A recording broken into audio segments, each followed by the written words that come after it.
UFC 315 is this weekend, boys, and I'm gonna be honest, it's a lackluster card, especially for pay-per-view standards. Having Burns versus Morales really being taken off the card, it did a bigger dent than most of us thought, okay? So regardless, it's actually a pretty high-stakes main event, whether we like it or not, so we're gonna be doing a full card predictions here and breakdown for this card. And I'm sorry as well for the Canadians that you don't know if the fighters are gonna go 10-0 or 0-10 of the night, so we're gonna have to see it, man. So just jumping into the first fight we got here, man. It's gonna be Brad Katona representing the Canadians, alright? Setting the bar. Is he gonna set off the night for a win with the Canadians? Taking on Bagsat Almakhan. And I'm gonna be going with Almakhan to win this fight here. He's representing Kazakhstan, who, you know, has Asu Amabayev, Shavkat Rakhmonov. Like, they produce pretty good fighters, man, alright? And they're a pretty sizable region, and there's a lot of people, you know, any fighter post you see, and there's some of these guys in it, it's just the comments are full of the flags, alright? So they have a big fan base behind him. He has an 11-2 record, only one fight in the UFC, and it's a loss. And you look at that and you think, oh, why is he the favorite? This guy must be shit. But the only loss is to Umar Nurmagomedov. And if you look at, you know, the fight statistics, or if you watch how the fight went down, like,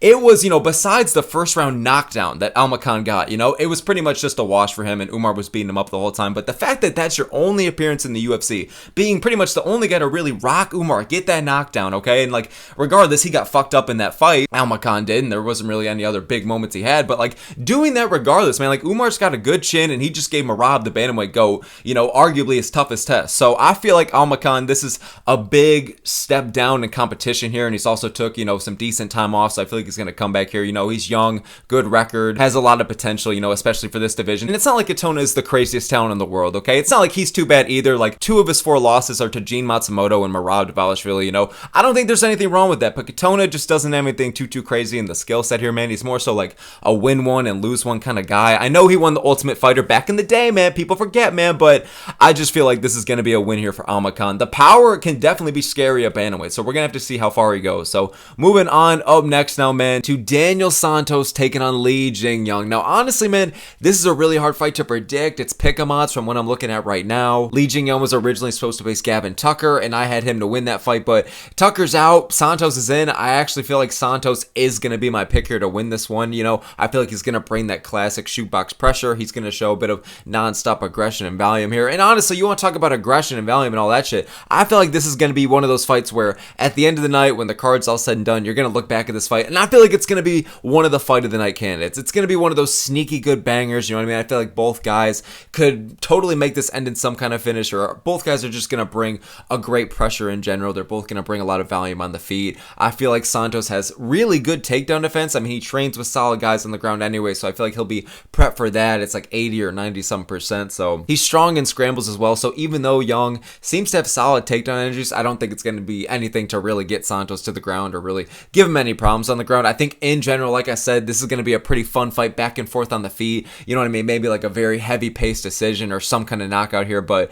both guys seem to have good chins and good cardio, so I could see them kind of dragging it out into deep waters, really beating each other out. Santos' takedown defense definitely will help me give the reassurance as to why I'm picking him, you know what I mean? And he is comfortable, I feel like, getting into brawls, but he's also not too reckless, you know what I mean? Like, he's more so like a calculated chaos kind of vibe. He is beatable for sure, and I know that he hasn't fought like crazy competition yet, and he already has a couple losses, but I still think that he'll go solidly far. I don't think anything at the very top, but he's a solid prospect in his own right, you know what I mean? And Li Jingyang, he's a dynamic striker who has solid power and speed. He seems to be very mobile, he's explosive, he's athletic, you know, he kind of knows how to mix in the grappling, but I don't think he capitalizes too much on the momentum. You know, against the Hyder Emil fight, like, there was a bit of a low fight IQ question marks there at times. So in general, both these guys are going to bring a heavy pace in the feet, and in that kind of environment, I think I'm going to be more comfortable going with Santos, especially with that takedown defense kind of buried in, just in the background, you know what I mean? Moving on, up next now, man, to Marc-Andre Barriault. Motherfucker's built like a Canadian fridge, taking on Bruno Silva.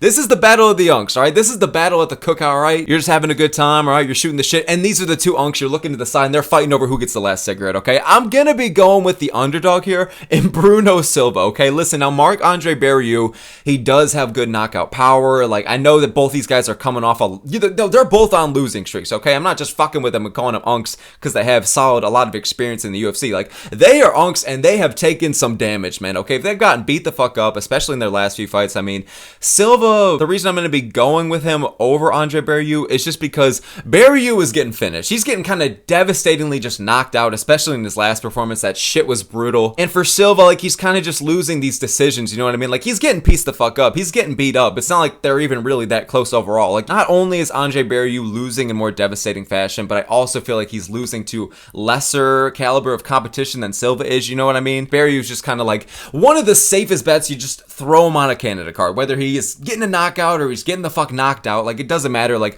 Uncle Dana is getting the Looney Tunes hard eyes for every time Andre Barriault comes together with a Canada card. And I feel like this is just going to be another finish in a row for him on the receiving end. I feel like Silva hasn't won in a while. Obviously, Andre Barriault hasn't either, but Silva just has, like, they both have good knockout power. Both these guys do, but Silva, I just feel like, is going to be hunting for the finish. I respect him from going on to enemy territory here. And listen, no offense to any of the Canadians, all right? I saw a little statistic that 7% of the people that watch my channel are Canadian. I appreciate y'all for that. Thanks so very much. But I'm going to be real with y'all. I really cannot guarantee that Andre Barriault and a lot of these Canadians are going to fucking win, even with the hometown advantage. You really just don't fucking know. Literally 297, man. The Canadians lost every fight on the card. But yeah, Andre Barriault, I just can't, like, I would like to say that, oh, he can, you know, close the early prelims and get some flashy knockout, but I just don't see it, man. Silva has a pretty good chin. He's really hard to finish, and if you do finish Silva, it's going to be on the ground. So I think even with the power of Barriault, like, the only way I could see him winning here is a decision, and even though he's got solid volume and output, I don't think it's enough to really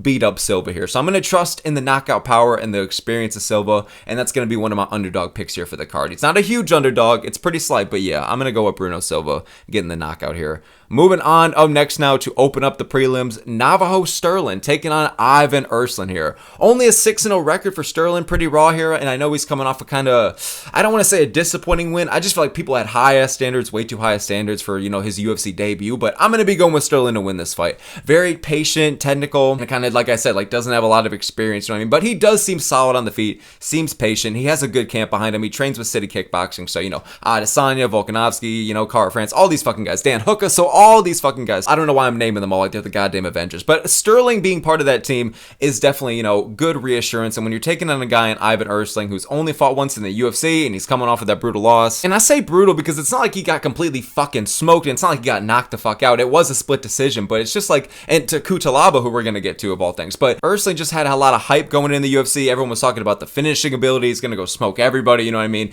And then to just lose right away to Cutelaba, who is good. He's on a, you know, solid comeback of a run right now, but he's nothing too crazy, especially in the grand scheme of the rankings, you know what I mean? So Stirling seems like a promising prospect, whereas Erslan kind of did as well, but I'm just gonna trust in Stirling here overall. I feel like it's gonna be another decision here for him. I feel like he's gonna maintain the distance pretty well, piece him the fuck up, you know, land nice to the body, land clean to the head, and Erslan is just kind of gonna be maybe hunting for that finish, but I don't know if he's gonna get it, you know? Stirling seems like he has good fight IQ. I just kind of want to see more fights out of him in the UFC, more experience. I don't really know the level of this dude yet, you know what I mean? I haven't seen too much footage. Like, I'm only going off of what I've seen out of him in the UFC, which is barely anything. So regardless, I'm going to go with him to win over Erslan. So moving on up next here, man, to Modestas Bukaukas taking on, I totally botched the fuck out of that name, taking on Ion Cutelaba, who I was just mentioning here, and I'm going to go with him as my pick. I'm going to go with Cutelaba. I like this run that he's on right now, and he's a very slight favorite now. The odds I'm looking at on my screen right now, he's a -115, and Bukaukas is a minus,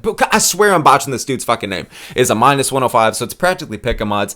I like the second run that Cutelaba's on, man. Like, he's got the finishing ability. He has solid experience, you know. But Jesus, with the 19-10 record and just all the fights we've seen out of Cutelaba in the UFC, like, I swear to God, I thought this dude was, like, gaining on 40. But the fact that he's 31, man, it kind of reassures me, like, okay, he really could just make improvements, you know what I mean? You have to really consider level of competition, you know, especially at certain timing and things, is a real factor to consider. And I like the momentum that Cutelaba has. And I had Ibo Aslan, the last opponent that he was going to face. I believe it was at UFC Seattle. I had Aslan winning that fight, you know what I mean? And for Cutelaba to go out there and finish him in the first round and kind of just gas him out, like, I rate that win pretty solidly, you know what I mean? Aslan was kind of just the promising prospect of Turkey. So for Cutelaba, you know what I mean, to go out there, I feel like this is a winnable fight for him. I understand that Bukaukas is on a win streak as well, and also a finishing streak as well. So you know what I mean? I should be giving credit to him. Both these guys are solidly well-rounded. They have good finishing ability. You know, they know how to go the distance. Don't get me wrong, but like, they have their fair share of experience. But with Cutelaba, man, I feel like the difference maker, Cutelaba's wrestling could be the difference maker here, man. I feel like that's just something where if he's able to close the distance efficiently, if he's able to kind of control the pace and flow of the fight, if he's able to implement the takedowns efficiently, man, I feel like that's going to be the difference maker here.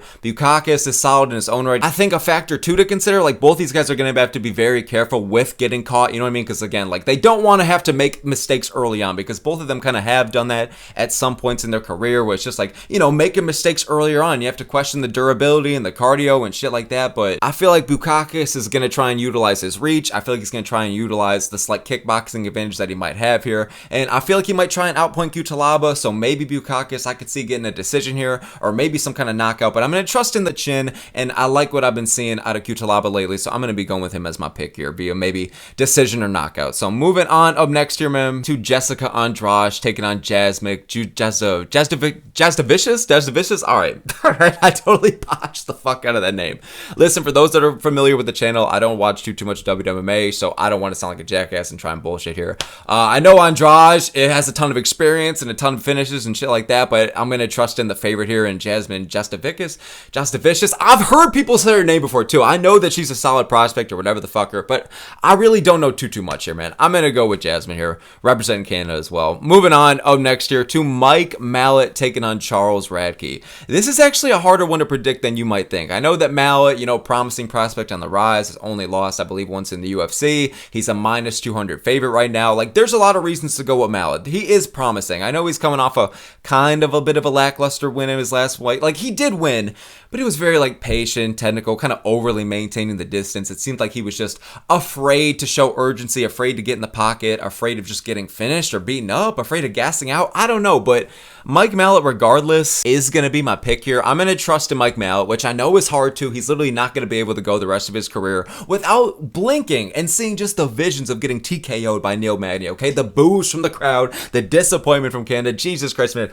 It's going to hurt him for the next couple of years, okay? But at the end of the day, I'm still going to trust in Mike Mallott here. I just feel like even though coming off of a disappointing win and it wasn't over like a crazy amount of competition, like both these guys are relatively young prospects. They're hungry. They have good finishing ability. Regardless of Mallott's last performance, they both have good finishing ability, solidly well-rounded. Radtke, I know the record isn't as impressive as Mallott's on paper. It's only 10-4, and he has less fights in the UFC. But honestly, Radtke, even though I'm going with Mallott, could totally pull off a win here by knockout. I feel like it's definitely going to be his clearest path to victory. I mean, it's obviously what we've seen out of him. He did go the distance with Blood Diamond, and that was a solid kind of just debut for him. But, you know, from what we've seen out of his recent performances, again, not too much experience in the UFC, but he's getting brutal knockouts, okay? And he's coming off his last fight. He got a nice bonus, you know what I mean? And that was a card with a lot of brutal finishes, so that says a lot. So I like the finishing ability from him. I think he could be very, very dangerous, but I just think that Mallott, it's kind of a fight where he can lose this. He can get caught. He is hittable, you know what I mean? He has been finished before by Neil fucking Magny, you know what I mean? Who isn't a very powerful puncher. I know it was by ground and pound, so it is a little bit different, but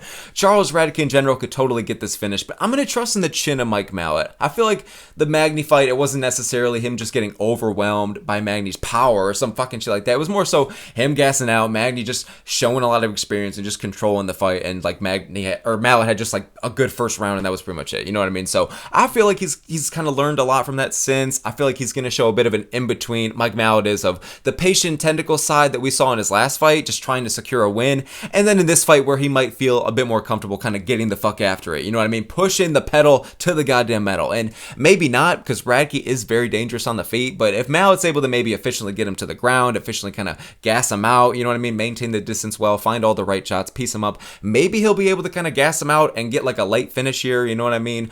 Or maybe some kind of decision. I'm hoping it's not a lackluster one, but Mallott, not the most promising prospect in the world, especially for welterweight standards, but Canada, man, I mean, it's this or I'm Zahabi for y'all right now, so it is what it fucking is. GSP was here, and now we got Mike oh my god. And now we got Mike Mallott. I'm so sorry for all y'all, man. We got Mike Mallott and I'm Zahabi representing y'all. Jesus Christ.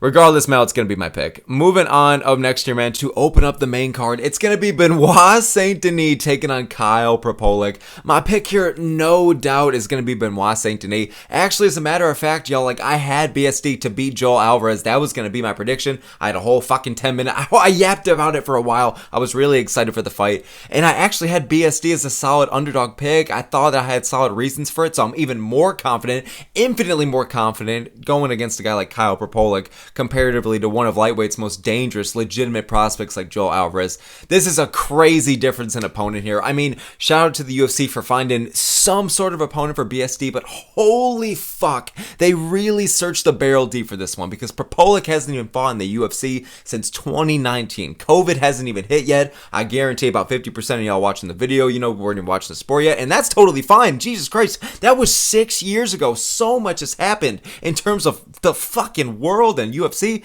and everything. So Prepolec has just been not completely outside of the cage. He's fought in a couple of other promotions in the meantime, maybe fighting like once a year, I believe. And it's just, he hasn't done anything crazy, man. And in general, when he was fighting in the UFC, he was 0-2. It went to lackluster decisions. This guy is someone who has low output. He's very beatable. He has an 18-8 record. He seems to just be the jabroni of all jabronis, and the UFC really fucking had to really just, again, look hard and really deep to just find a winnable fight for BSD, because BSD, this is just, if he loses this, I don't even know what the fuck to do with him anymore, because it's like the reasons I thought that he was going to beat Joel Alvarez. I think Alvarez is a great, well-rounded fighter. He's very explosive, relentless, and dangerous. He knows how to put on a quick, heavy pace, but it's also like he has good cardio to match it, and especially with the really high finishing ability. So I thought Alvarez was going to be really dangerous, but I thought with BSD's solid, listen, I know Moicano fucked him up on the ground. Moicano 10-8'd him bad. I know we came back in the second round, you know what I mean? But in general, BSD got fucked up on the ground bad against Moicano, and I understand that's not a good look. But listen, Moicano's whole bread and butter is beating up guys on the ground. He does have good ground and pound. He does rack up good control time. He does have slick submissions. So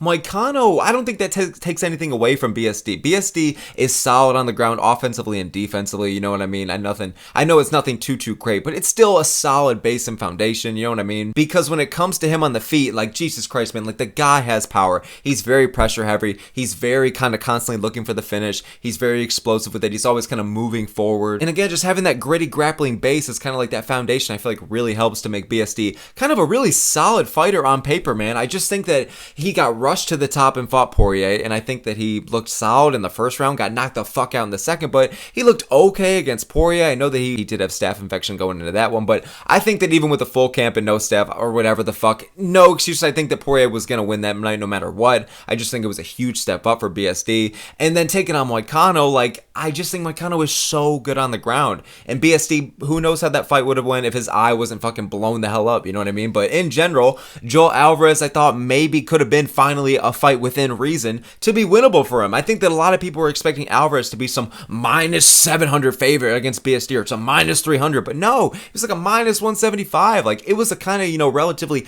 close fight on paper if you really just fucking ignored how brutal BSD has gotten beaten in his last two fights, because Moicano fucked him up brutally on the ground. Poirier fucked him up on the feet. So BSD, just, a lot of people are questioning how this guy even got ranked. A lot of people are talking shit about that Frivola win and all this bullshit. And it's like, a lot of people are really questioning, is BSD even that good? But I think he is, man. Like, he's a guy he's strong in the clinch. He's solid on the ground. He's good on the feet with good pop behind his shots. I just think that he's had a bit of a weird fucking route, very just immediately shot up to higher caliber opponents. But I feel like this jabroni that he's facing here, it's a totally winnable fight for him. BSD, I feel like it's going to have all the advantages in the world. I see some kind of first round finish on the feet or on the ground, man. I feel like, let's go with knockout, because BSD has the hometown-ish crowd. I feel like he's going to be and he's going to open up the main card. I feel like he's going to be looking to open up the show with a huge statement and really like cement himself in the rankings.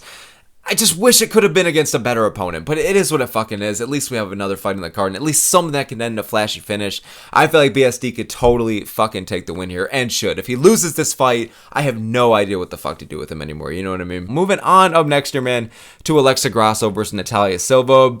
Don't have too much to say here, man. Grasso kind of looked like shit in her last performance. I know she was taking on Shevchenko of all things, but Silva, she's the slight favorite here, man. I mean, sizable favorite. She's like a minus 200. Don't know too much here, man. I'm going to be fucking honest. I'm just going to go with Natalia Silva, okay? Moving on up next, man, to the fight of all time. Jesus Christ. It seems like just yesterday we were bitching and complaining about this fight. As we should have, all right? Jesus Christ, what the hell are they doing? But Jose Aldo taking on Zahabi. Aldo is who I'm going to be going with here. Jose Aldo is going to be my pick. Dude, don't get me wrong. There was a part of me that, like, I want to see Aldo win, don't get me wrong, but there was a part of me that wanted to go with Zahabi. Like, I was trying to be like, okay, maybe I could see like an underdog win here. Zahabi's like a plus 190 from what I'm looking at right now, and like, maybe he does have the skills to get it done. I know it's kind of a step down in competition for Aldo, but it's his third prospect in a row, and he's getting up there in age, so like, maybe Zahabi can get it done. But dude, when I really thought about this matchup stylistically, if you look at this fight on motherfucking paper, Aldo should have most of the goddamn advantages here, okay? He has brick wall takedown defense, And Zahabi isn't even really the type to be too great on the ground anyways. Like, he's solidly well-rounded, don't get me wrong, but like, he's not always getting takedowns. He's not even really shooting too many to fucking begin with. So it's like, Zahabi is more so primarily of a striker. He's very patient and technical on the feet, very good at kind of maintaining the distance, you know what I mean? He doesn't like to put himself in too dangerous of positions. Don't get me wrong, like, his finishing ability is okay. Like, I know he's on a decision streak right now, which is very unfortunate, but like, in the early goings, like, he was getting his fair share of knockouts. So he does have some pop behind his shots. His brother is Fiorot Zahabi, who's one of the best coaches of all time. He coached GSP. So there's a lot of experience and there's a lot of success behind that camp. But in general, man, like, Zahabi isn't one of these great prospects that I've been seeing, especially for bantamweight. Like, I think that Zahabi is solidly well-rounded. You know what I mean? Like, he is good on the feet. But in, like, Jesus Christ, the Pedro Munez win was solid, but it's not enough to, in my opinion, earn a spot in the rankings. Maybe, but it's bantamweight, you know what I mean? And especially like getting the shot against Aldo, I feel like Aldo, even if Zahabi was going to shoot for takedowns or try and make it a smudge fest or try and just put the fight in the clinch the whole time, I feel like he's not nearly as solid on the ground or in the clinch as a guy like Mario Batista was. And I feel like that's how Batista clearly got that win. So Aldo, brick wall takedown defense, he's going to have a lot more volume, a lot more output. He's good at moving the fuck forward. Aldo, despite even getting up there in age, I mean, how the fuck old is he? He's fucking 38, dude. And Zahabi's 37. He's a goddamn 100-year-old prospect. You know what I'm saying? So Aldo, even though both these guys, it's a goddamn unk fest, I feel like Aldo just has so much more experience. Jesus Christ. I mean, Zahabi's 12-2 and Aldo has like 40 plus pro fights and he's one of the featherweight goats. So in general, there's part of me that's worried for Aldo. You know, he's facing another prospect, getting older in age, and it's like he's just coming off the Batista loss. I'm worried for Aldo, but honestly, man, this is a winnable fight for him. It was the wrong fight to make. I would have liked to see Aldo get a Cruz or a Sandhagen or some shit like that, but we're against Zahabi. A lot of people hated this fight and I get it. I don't think it's even going to be the most exciting. I feel like it's going to be Aldo just piecing him the fuck up, moving the fuck forward. You know, maybe even Aldo will shoot some takedowns in here. We don't know, but I feel like Aldo, when I was first looking at it, I didn't understand why he was such a big favorite. He's like a minus 250, but I get it, man. Like, Zahabi, that whole patient, technical, you know, being on the back foot style, like, it won't work against Aldo. Aldo is such an amazing striker, you know what I mean? He's good offensively and defensively. He's very comfortable wherever the fight goes, you know what I mean? Again, when the fight gets to the ground or, you know, Aldo's being pushed against the fence, he's not always the most comfortable, but like, even still, I just don't think that Zahabi has good enough abilities in the clinch, and I don't think that he has good enough takedown entries or just good enough ground game. Not that it's bad down there, but it's not enough to make Aldo that uncomfortable, you know what I mean? Like, I really want to be scared for Aldo here, but on paper, he has so many of the advantages. He has all the experience, and yes, it's another prospect in a row for Aldo, but it's like, he did get past Martinez, and I rate Martinez higher than Zahabi, so I'm going to trust in Aldo here. I'm going to trust in the odds makers. I'm going to trust in Canada having, respectively, I'm sorry, y'all, a shit prospect here in Zahabi, especially for bantamweight, so I'm going to go with Aldo, man. Scared for him. Hopefully he gets it done, though, but especially after the last fucking loss. But moving on, up next, no man, to Valentina Shevchenko taking on Manon Fiorot. Now, I'm going to be going with Fiorot here, man. I thought she was going to be an underdog. I thought it was going to be like some random underdog pick I was going to make, but I'm going to be going with Fiorot. She's like a solid favorite right now. She's like a minus 150. Man, again, like I've been saying in this video, don't know too much about WWMA, but it's like Shevchenko in her last fight just seems like she was just like desperate to just get a win. It was a bit of a smudge fest, ruined the momentum of the whole card. I won't forgive her for that. Fuck off. So Shevchenko, she's one of the goats for the division. She's the GOAT for the goddamn division, but it's like Fiorot, I feel like this is going to be a father time, or is it like mother time for these people? I don't know, man. But mother time is going to be a factor for Shevchenko. It was great that she got the fucking belt back for her legacy and shit, but Fiorot, she's got the home crowd advantage here, and I feel like it's just going to be her fight to win. Don't even know too much about this shit. I'm just going to be going with Fiorot, all right? I just got a fucking feeling, all right? So moving on up next, no man, to the last fight we got, and honestly, whether we like it or not, it's a really intriguing matchup on paper with some really fucking high stakes. It's Belal Muhammad, the champ of all champs, taking on Jack Della Maddalena. Now, my prediction here is going to be Belal Muhammad. I'm honestly kind of scared as hell for a JDM knockout, whether in the first round or the fifth, but there's a lot of reasons why I'm going to trust in Belal Muhammad, and I honestly feel like the betting odds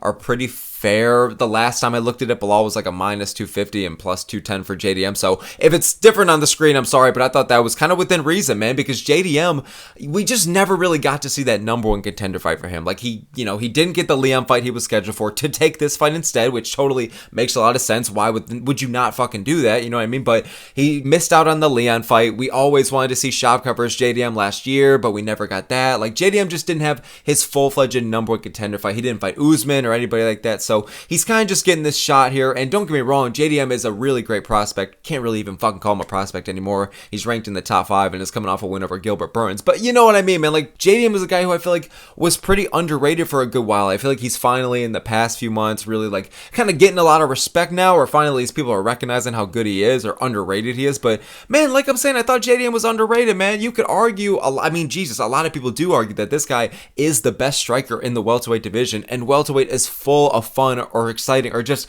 really good strikers. Even the patient, technical, kind of boring ones like Ian Gary, he's still a really good striker, you know what I mean? So to stand out like that on the feet in a division full of guys who stand out on the feet really says a lot. So JDM, man, he's powerful, he's slick, he has really high output, he knows how to move the fuck forward and kind of does a really good job of controlling the pace and flow of the fight. Now, I feel like the biggest problems that he has with guys could be someone with a big kind of grappling heavy style, or someone that can, even kind of outpace him on the feet. But I feel like when you look at Belal Muhammad, he could do one of those two things or both. Now, I'm not saying he's going to go out there and just because he could outpace JDM on the feet or something like that means he's going to knock him out and put him a striking clinic. I know he's saying in all these interviews, like, I'm not even going to go out there and shoot a single takedown against this guy, I'm looking to be the welterweight GOAT. I'm the best boxer in the UFC, I'm going to go be the next GSP. And then you got GSP in the corner like, hey, are you drunk, Belal Muhammad, you stupid dumb prick, Hey, you stupid dumb fuck, Belal Muhammad. So, Belal, I feel like will be able to hold his own on the feet with JDM, and I feel like his chin is good enough to hang with hopefully JDM's best shots. Like, JDM could totally take him out if he finds the right shot, or he totally is moving the fuck forward and really is smoking Belal on the feet, and Belal is scared as fuck and is just kind of shooting desperate takedowns, and he's getting like completely outclassed on the feet. Then Jesus Christ, man, that could be a real possibility. But I just think that Belal's boxing has improved so much in the past few years, and especially just the past couple of fights, to the point where it's like, if he's rocking Leon Edwards and he's outstriking Leon Edwards and he's, outstriking Gilbert Burns. I know Burns had a broken fucking arm, but it's just like he's TKOing Sean Brady, who has earned his way back to the number one contender spot, and Belal is racking up like a top 5 to 10 welterweight resume of all time. It's hard to deny the guy, you know what I mean? And like I said, I'm kind of getting off track here, but just going back to how improved his boxing has looked, like, I think that that's going to be a good factor here, plus how good of a chin that Belal has, to where, again, I think he'll be able to hang on the feet with JDM. And like I said, JDM has a really high output and moves the fuck forward, you know what I mean? Likes to control the pace and the flow. But Belal does the exact same thing, except he just has so much less finishing ability and so much less of a threat on the feet. Like, yeah, his boxing's improved. He has good volume and he has good pressure, you know what I mean? He has a good kind of in between to getting in the pocket and maintaining the distance well. Belal Muhammad in general just has really good fight IQ, whether it be on the feet or on the ground. But I just think that he lacks that one-shot KO power. I just feel like he lacks that kind of finishing urgency, or just really, I mean, the ability to do it, to where I feel like that will play into JDM's favor here. I feel like JDM is just not only the more proven finisher, but just a more dangerous one in general, man. Like, maybe I could see Belal Muhammad in some off fucking world, you know what I mean, where the Avengers actually fucking lost kind of timeline, where Belal Muhammad gets a ground and pound TKO here or some kind of submission. But I feel like JDM is solidly defensive enough on the ground and underratedly solid on the ground. Like, people look at that Gilbert Burns fight and they just completely say that JDM's shit. He knocked him out in the third round, by the way, in a fight where it was 1-1 going to the third, in my opinion, so fuck off with that. But I think JDM is underratedly defensive on the ground, or his defense on the ground is underrated, I should say. So Belal Muhammad, he'll definitely be able to get him down a few times. I honestly feel like in the first 2 rounds, maybe Belal's not going to be shooting too much. Like, I really do believe the motherfucker's crazy enough to where he really is maybe crazy is not the right word. He might just be dumb enough to believe that his striking is really above JDM's. And you know what? I think that confidence, it might not necessarily be true, but I think that the confidence will help him here, to where even if he believes it, like I said, his chin is good enough to where he can hang. So if Belal Muhammad believes that he can hang on the feet with JDM, and he's confident enough to do it, and just believes that, hey, on the feet and on the ground, I'm going to go and I'm going to smash this guy, Islam, you better book that fight against Taporia, because I'm going to stay on top for a while, you better fucking know that that's what you're hearing in Belal's head. head. So on top of that, Belal Muhammad as well does really well at adjusting to his opponent mid-fight. Like I was talking about a little bit earlier, like I really rate Belal Muhammad's fight IQ as some of the highest in the UFC. Like I know it's boring as fuck. Like I said earlier, like he doesn't have any finishing ability, like pitter patter on the feet. Like it's a guy where a lot of people are rooting for his downfall and shit like that. But at the end of the day, not only is he really good inside the cage, like the fight IQ alone, I feel like it really is one of his greatest assets, man. Like the way he just adjusts to his opponent's game plan or strategy or whatever the fuck they're throwing at him. And Belal Muhammad, I feel like each opponent he's had, like all the way from Luque and Wonderboy, which feels like forever ago now, to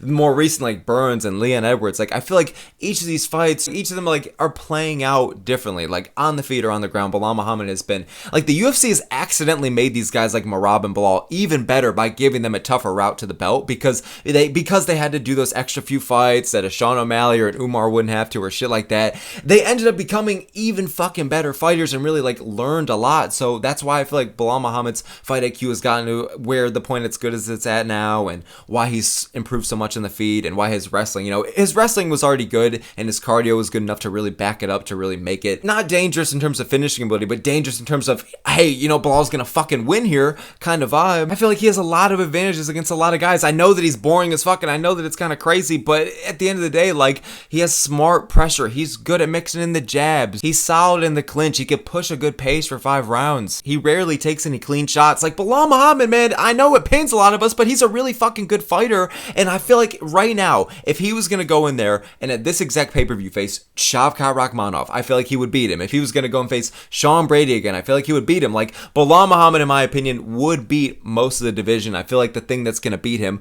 is a father time thing. Like, I rate JDM pretty highly. Like, I think that he's underrated. I think JDM could beat a lot of guys in the division, but I just don't think it's his time right now. I think he needed that fight against Leon first. I think Belal needed to get a bit older first. Like, listen, before Volkanovski just went out there and beat Lopez, and they were saying like, oh, like they're 0-15, like any fighter that's 35 years old and under, like it's a curse at lightweight or under. Before Belal Muhammad beat Leon Edwards last summer, they were saying the curse was 170 or under. Okay, there was only one guy before Belal Muhammad beat Leon that actually had a win. It was like 1 in 20 or 30, and that was Tyrod Woodley. And then Belal Muhammad got the win over Leon Edwards, and now the curse just got removed down a whole weight class. So Belal Muhammad, man, I feel like, sorry to ramble about that, but my whole point is I feel like the father time thing is going to give Belal Muhammad, I know he's 36 right now, but I feel like he does have a few more months of really just maintaining his prime, maintaining the speed, maintaining just the athletic prime ability, you know what I mean? He does have a few more months, and I feel like with that leaves a title defense or two of prime Belal Muhammad. And unfortunately for JDM, who's the guy who he's a lot younger, he's kind of like in his upper 20s or something like that, so JDM's a guy where I could see him fighting for the belt again. I could see him sticking around the top 5, top 10 for a while. Belal Muhammad, when he loses his belt, I know this, you know this, and he knows this, he's not going to get it back, and he's not going to get a title shot or any of that bullshit, you know what I mean? Belal Muhammad could defend the belt 5 more times, and he's still not getting a media rematch. So Belal Muhammad knows this is the very tail end of his career, at least for championship aspirations. So there's more on, not to say there's like more on the line for him or higher stakes, because JDM totally has the passion and desire and skills to where he can win the belt, you know what I mean? Like I said, underrated on the ground. I think that he'll get taken down a lot by Belal, but in general, his takedown defense is solid. I think that he's amazing on the feet and has a lot of pop behind his shots. And it's nothing against JDM, but I just think that this is Belal Muhammad's time here, and I think that father time, again, he has a few more months before it really starts to hit him and he really starts to slow down, or these guys like Shavkat and Brady can, I think, really start beating him up, you know what I mean? And maybe that's just a hot take of mine. I'm sure a lot of people think that anybody, or really a lot of people, could beat Belal, but I'm going to stand by this, man. I think he's going to go out there and is going to be very comfortable on the ground against a guy like JDM. I think that Belal Muhammad is a better grappler than Gilbert Burns, in my opinion. Not in terms of finishing ability, you know what I mean, but just in general, he's the more efficient grappler. I gotta be honest, Gilbert Burns, don't get me wrong, is a great grappler, but I would rate Belal Muhammad at this point in time, man, higher than him on the ground. And I think that Belal Muhammad is able to push the pace for 5 rounds to where he'll be able to match JDM's kind of fire he's going to bring on the feet. His chin will be able to withstand JDM's biggest shots, hopefully, at least, unless we see some kind of random ass wild JDM JDM knockout, because you know if JDM's going to win, it's going to be by some kind of knockout, and you know if Belal wins, it's going to be by a decision. So yeah, man, there's a lot of advantages for me in my head right now to where I feel comfortable going with Belal Muhammad here. So at the end of the day, JDM's totally got a shot. It's not like he's some crazy big underdog, but I'm comfortable going with Belal Muhammad here. I feel like he's got a lot of the advantages on his side. So yeah, man, that's going to be it here for the UFC 315 full card picks. Now it's time for the blanks of the card here. We have the underdog of the card, we have the locks of the card, we have the wild card of the card, and we have my card rating. What am I going to rate this card 1 to 10? So just getting into it with the underdog of the card here, which one of my underdog picks do I feel the most confident in? Do I feel like has the best shot of winning here? I've been doing solid this year at picking underdogs. I just picked RDR to beat Bo Nickel last week, and I think the only one I picked, I mean, at least off the top of my head, correct me if I'm fucking wrong, chat, but I'm pretty sure the only underdog I picked on this entire card was Bruno Silva, and I mean, that's what I'm going to be going with here. I feel like regardless, even if I had a couple underdog picks, like I'm fairly, not the most confident in the world. I could totally see Marc-Andre Barriault knocking him the fuck out. He does have that Canada advantage-ish, if you even want to call it an advantage, but I just don't think hometown advantage even applies anymore to Canadians. But yeah, I could totally see Silva losing this one. He's an underdog for a reason, but I'm going to be going with him as my underdog of the card. I see a knockout or a decision win from him here. So moving on up next now to the locks of the card. This one kind of explains itself. Which picks do I believe are locks? Which of the picks am I the most confident in overall? I'm going to be going with Benoit Saint-Denis, of fucking course. He's probably going to be a massive favorite here. And I'm going to be going with Navajo Stirling as my two locks of the card. I don't have too many. Like, I would go with like a Mike Mallott, but I could see Radtke knocking him out, to be honest with you. I could go with Belal Muhammad, but I could see JDM knocking him out, to be honest with you. I want to go with Aldo, but I could see Zahabi doing some boring ass pitter-patter, whatever the fucking Aldo somehow loses. So I don't know, man. There's a lot of picks I'm like confident in this card, but the only ones I'm going to call a lock, I'm going to say Benoit Saint-Denis and Navajo Stirling here, in my opinion. So moving on up next to the wild card of the card, someone who's being, I guess, pretty overlooked, someone that could really shake up the card in general or the rankings or whatever the fuck. So a wild card of the card here, man. Oh my fucking god, dude. It pains me to say it, but it's got to be Ayman Zahabi, dude. I really don't want Zahabi to win here, man, but honestly, it's someone where a lot of people are overlooking him, and like, I mean, I think for good-ish reason, but Zahabi sadly is still a solid prospect, and I actually think it could be a winnable fight for him. So Aldo has all the advantages in the fucking world on paper. He should win it, but dude, Zahabi could get a win here, and he could beat Aldo. It's another guy to beat the legend Jose Aldo, you know, the Marauder, Ayman Zahabi, and like, I just don't want to hear that, man, but I could totally fucking see it. So wild card of the card, Zahabi could shake things up and enter the top 10 with the win over Aldo. So going on now to the card rating. What am I going to rate this one from 1 to 10? 1 being, in my opinion, as worse as it gets, a 5 being like kind of that neutral ground, just like an average card, and a 10 being as good as it possibly fucking gets. So I'm going to go with this one, man. This is like a 4 out of 10. There's not much here at all. Like, they got BSD, a replacement opponent. That's something. I mean, there's a double title headliner, you know, the main event could be boring, but I think it's actually pretty intriguing on paper. And again, like, there really is high stakes because the whole thing of Erslan Makhachev moving up, and there's so many contenders that are waiting in the division and all that shit, you know what I mean? You have Jose Aldo on the card, that's something, but the rest, it's just a bunch of the, you know, the usual Canadian fighters. They always have the Marc-Andre Barriault, they always have the Mike Mallots and all that shit. There's not too much depth to this card. The fact that they pulled out Burns Morales really hurts it. The fact that they took out, you know, BSD and Alvarez. I know Alvarez pulled out. It's not BSD's fault, the UFC on that one, but in general, man, there's 2 women's fights on the main card as well, and it's just like they want us to smack up 100 doubloons, and it's like, I'm going to go with the 4 out of 10. It's a below average card, barely below average. Like, it's not like anything like the worst card in the world. This isn't Apex level bad, or I don't even think it's as bad as like UFC 312 earlier this year, but it's still fucking rough, man, overall. They could have done, the fact that this is above average for the Canada card is ridiculous, you know what I mean? So overall, that's going to be it here, man. Thank you so very much for making it this far into the video. If you guys can help me get to 1,000 subscribers, I'd really appreciate it. But regardless, man, thanks so very much for giving me your time and attention. All the smoke here, I appreciate y'all a lot, man. Let me know your opinions in the comments below. Let me know who you think are going to win these fights. Let me know your best picks. Let me know your worst picks. Who the fuck knows, man? Hope you enjoy watching the fights this weekend, man. If you're watching it by yourself or with your homies, if you're having a drink or smoke or fucking sober, who cares, man? Hope you guys enjoy it. So appreciate y'all a lot, man. Really do. Hope you guys have a good one, and I will see you all next time.